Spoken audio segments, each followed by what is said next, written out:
بالله من الشيطان الرجيم. بسم الله الرحمن الرحيم. السلام عليكم ورحمة الله وبركاته.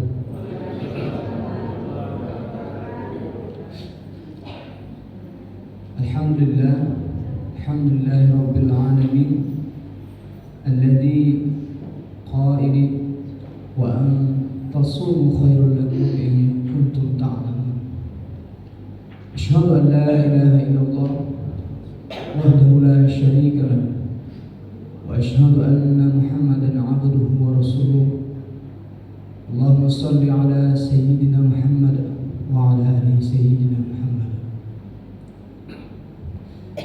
Puji syukur kita panjatkan kepada Allah Subhanahu wa taala yang mana pada hari yang penuh berkah ini, Sayyidul Ayyam, kemudian bulan yang penuh berkah yaitu bulan Ramadan, Allah masih memberikan kita nikmat kesehatan, nikmat kelapangan, sehingga kita dapat berkumpul di Masjid Al-Munawwarah yang kita cintai ini. Allah juga memberikan kita kesempatan dalam mengisi catatan-catatan amal kita pada hari-hari kita. Karena pada hari ini kita mampu beramal dan tidak ada hisab, dan di yaumil akhir nanti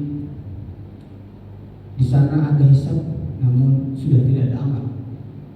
Dan kemudian Allah juga memberikan kita kesempatan dalam mengisi waktu Ramadan kita dengan kegiatan yang penuh berkah, yang mudah-mudahan nantinya Allah tutup amalan kita dengan amalan yang terbaik yang dapat kita berikan kepada Allah. Innamal a'malu bil khawatim. Sesungguhnya amal itu nanti akan dihitung apa amal penutup dari amal yang kita laksanakan. Bagaimana dikabarkan nanti kita ketika meninggal dunia, apa amalan yang terbaik yang telah kita lakukan, atau apa amalan penutup yang sedang kita laksanakan, atau apa kegiatan positif yang kita lakukan. Sesungguhnya hari-hari tersebut adalah hari-hari penentu. Ketika kita dikabarkan nanti wafat, si fulan telah wafat. Kapan wafatnya? Ketika baru mendengar kajian subuh misalnya. Si fulan telah wafat. Bagaimana wafatnya? Ketika baru melaksanakan qiyamul lail di Masjid Al-Munawwarah misalnya. Si fulan telah wafat. Bagaimana wafatnya? Melangkah 2 langkah dari gerbang masjid, terpeleset, meninggal. Mudah-mudahan kita dikabarkan meninggal nanti dalam keadaan husnul khotimah. Amin amin ya rabbal alamin.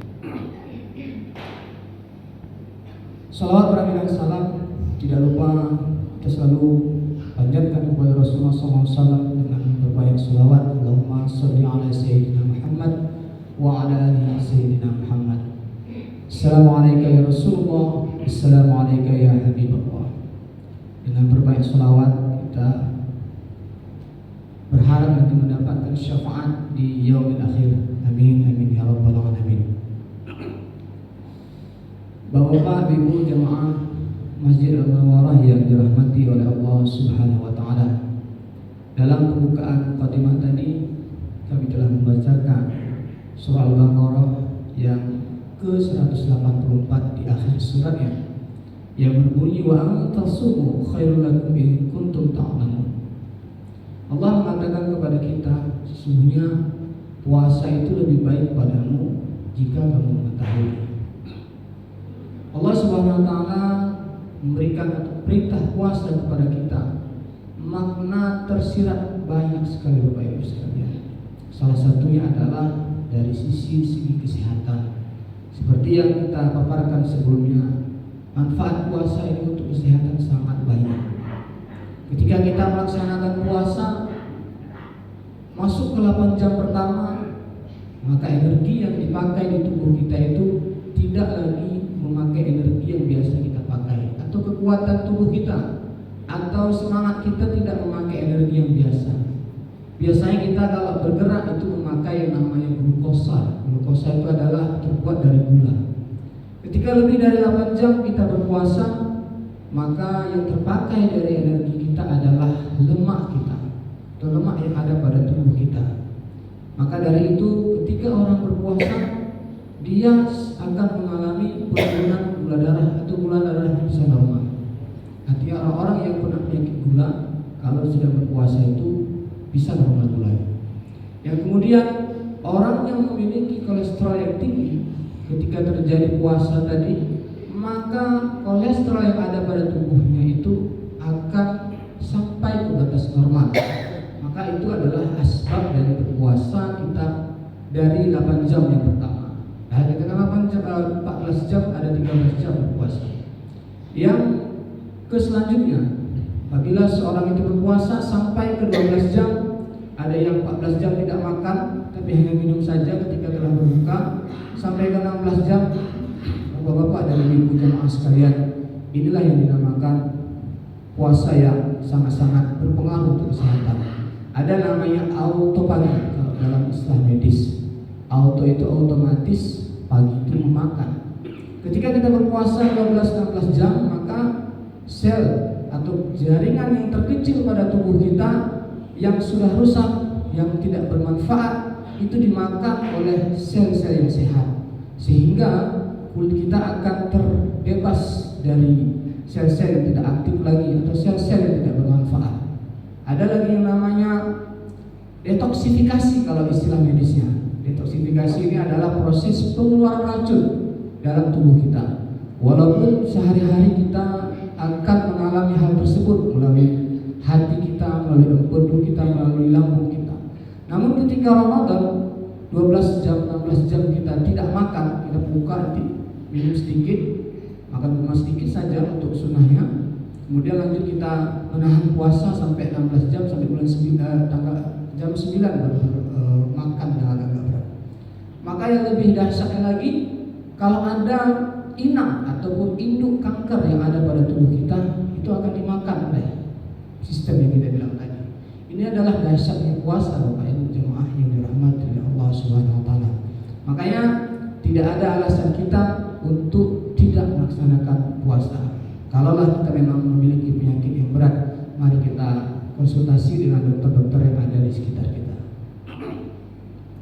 Jemaah dirahmati oleh Allah Subhanahu wa taala.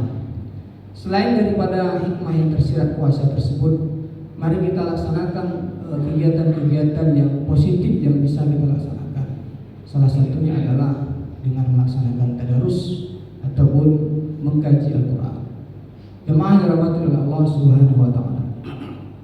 Allah Subhanahu wa taala menurunkan Al-Quran ke muka bumi ini melalui malaikat yang mulia, yaitu malaikat yang Jibril, yang disebut dengan malaikat Jibril.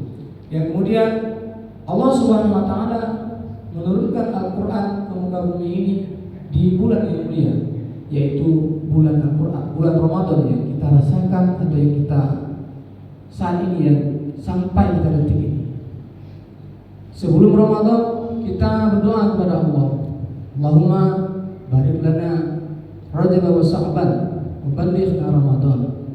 Allah, ya Allah, berkahilah kami di bulan Rajab dan Sya'ban dan sampaikanlah kami di bulan Ramadan. Lantas ketika Allah mengabulkan doa-doa tersebut, maka kita harus konsisten terhadap doa-doa itu. Artinya kita harus bertanggung jawab dan mengisinya dengan kegiatan yang positif. Salah satunya adalah dengan memperbanyak membaca Al-Quran. Jamaah yang dirahmati oleh Allah Subhanahu wa taala. Allah juga menurunkan Al-Quran ke muka bumi ini di malam yang mulia, yaitu malam Lailatul Qadar. Maka Allah juga menurunkan Al-Quran ke muka bumi ini kepada orang yang paling mulia, yang senantiasa kita berselawat kepadanya, yang senantiasa kita harapkan syafaatnya, yaitu siapa dia? Yaitu Muhammad Rasulullah SAW. Allahumma sholli ala sayyidina Muhammad. Jemaah yang dirahmati oleh Allah Subhanahu wa taala. Ini adalah salah satu cara kita mengisi Al-Quran, mengisi Ramadan dengan memperbanyak tadarus Al-Quran. Sungguhnya Ramadan kali ini, kata-kata para ulama, ij'al hadza Ramadana akhiru hayatina fid dunya. Jadikanlah Ramadan kali ini adalah Ramadan terakhir dalam kehidupan kita. Kita tidak bisa memastikan diri kita bisa masuk ke Ramadan selanjutnya. Maka bapak-bapak, ibu-ibu jemaah dirahmati oleh Allah Subhanahu wa taala, jadikanlah Ramadan kita kali ini adalah Ramadan versi terbaik kita. Ramadan yang penuh penuh berkah di dalam kehidupan kita. Karena belum ada garansinya si Polan kamu akan tahun depan sampai umurmu. Jadi santai saja Ramadan ini. Tidak ada jemaah yang dirahmati oleh Allah SWT. Kita bisa saja memakai peci kita, tapi bisa saja nanti orang lain yang akan melepasnya. Kita bisa starter mobil dan motor kita, namun bisa saja nanti orang di pinggir jalan yang akan menutup startnya. Bisa saja kita memakai mukena kita, tapi ketika melepasnya bisa saja orang lain. Maksudnya apa? Kita tidak tahu 2 menit, 3 menit yang akan datang masih ada nyawa dalam kehidupan kita. Maka jemaah yang dirahmati oleh Allah Subhanahu wa taala, dalam kesempatan ini juga kami mengharapkan kepada kita semua agar kita bersemangat dalam mengisi Ramadan kita. Di mana Ramadan ini adalah Ramadan versi terbaik atau Ramadan yang terbaik dalam kehidupan kita. Jadi kalau Ramadan kali ini adalah akhir ataupun Ramadan terakhir dalam kehidupan kita, sehingga kita bersemangat, bersungguh-sungguh dalam mengisi kegiatan Ramadan kita. Terakhir jemaah yang dirahmati Allah Subhanahu wa taala, sesuai dengan informasi yang kita dapatkan bahwasanya pada tahun 2045 itu kita akan mengalami namanya bonus demografi. Demografi ini jumlah penduduk kita akan melonjak sangat pesat pada tahun 2045. Karena pada saat ini juga usia produktif atau usia yang bisa bekerja itu sekitar 89% kita. Artinya tahun 2045 itu jumlah penduduk kita sangat-sangat padat. Dan artinya segala sesuatu yang menunjang kebutuhan itu juga akan semakin meningkat. Dan saat ini yang kita lihat kepada anak-anak kita adalah yang namanya smartphone ataupun gadget ataupun handphone pintar.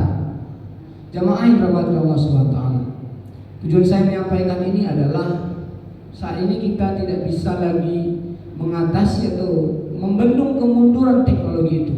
Karena teknologi akan semakin maju. Tidak mungkin sekarang kita mengirim kabar kepada sanak famili kita yang ada di Surabaya, Jakarta melalui wesel atau surat lagi, tidak mungkin. Pasti kita akan pengen yang instan, pengen kita melihat wajahnya, pengen video call seperti itu. Jadi jamaah dirahmati Allah Subhanahu wa taala, untuk generasi kita mari kita tanamkan bagaimana menggunakan handphone dengan cerdas. Bagaimana gestur tubuh, bagaimana bentuk tubuh, porsi tubuh itu seperti apa. Misalnya seperti jemaah yang mengatakan, kalaulah anak kita sering begini ketika main handphone selama 8 jam per hari dan selama 10 tahun, itu akan mengalami penjempitan syaraf di lehernya. Sehingga 10 tahun yang akan datang atau 15 tahun yang akan datang, anak-anak kita ini tidak akan bisa lagi main bola di luar lapangan, di lapangan. Tidak akan lagi bisa mengangkat beban. Kenapa? Karena syaraf yang ada di leher sudah terjepit karena seringnya memakai handphone. Begini Bapak jamaah, Bapak Ibu jamaah. Jadi oleh karena itu yang pertama kita perhatikan dia, karena tidak bisa lagi kita bilang jangan main handphone. Jadi ketika kita melihat anak kita main handphone, coba diperhatikan postur tubuhnya, luruskan handphone itu di depan matanya. Jangan membungkuk sampai 8 jam. 8 jam kali 20 tahun, maka dia akan mengalami penjempitan syaraf leher. Nanti susah bergerak, tidur susah, artinya leher harus begini, kaku. Solusinya apa? Harus dioperasi. Jemaah dirahmati Allah SWT. Itu biaya sangat besar, sampai 70-80 juta sekali operasi untuk saat ini. Kalau dikurskan 20 tahun ke depan bagaimana? Yang kedua, kalau kita melihat adik-adik anak-anak kita bermain handphone ataupun main gadget pada posisi terlentang atau tidur, coba kita perhatikan cahaya yang ada pada handphonenya. Jangan sampai merusak matanya. Karena kita ketika main handphone sambil baringan di siang hari, itu nanti anak itu 10 tahun, 20 tahun akan datang akan mengalami rabun jauh. Karena handphone itu mempengaruhi cahayanya yang warna biru itu akan mempengaruhi pupil. Itu. Yang ketiga, kalaulah adik-adik kita, anak-anak kita memakai gadget atau handphone pada posisi gelap, cobalah kita larang. Karena pada posisi gelap, mata ini ada nama anatominya atau bentuknya yang namanya putih, ini di dalamnya ada namanya pupil. Pupil ini ketika dalam keadaan gelap dia akan mengembang. Ketika ada terang dia akan mengecil lagi. Makanya ketika di rumah sakit itu memastikan orang itu meninggal, salah satu kita pakai pen light, kita sinari matanya. Kalau dia nggak ada reaksi lagi berarti sudah meninggal dari sisi medisnya. Jadi bagaimana kita coba larang anak-anak kita memakai handphone dalam situasi yang gelap? Karena ketika datang cahaya terang, dia menyempit. Datang dari gelap, tengok lagi, dia akan melebar. Tengok lagi, gelap, terang, sempit lagi. Matikan lagi, dia akan gelap, melebar lagi. Terus menerus seperti itu sampai 10, 20, 30 tahun, maka dia akan mengalami nanti kaku dia. Kalau kaku, apa yang terjadi? Dia akan mengalami kebutaan. Ibu jamaah rahmat Allah. Maka dari itu, insya Allah kedepannya kalau ada rezeki kalau ada rezeki dan kesempatan, kita akan membuat salah satu gerakan yang dibuat oleh dosen pembimbing saya di Medan, yaitu namanya Gadget Sehat. Bagaimana kita mengedukasi masyarakat, anak-anak kita yang kita harapkan menjadi penerus generasi kita di masa yang akan datang, agar terhindar dari penyakit-penyakit yang seperti ini.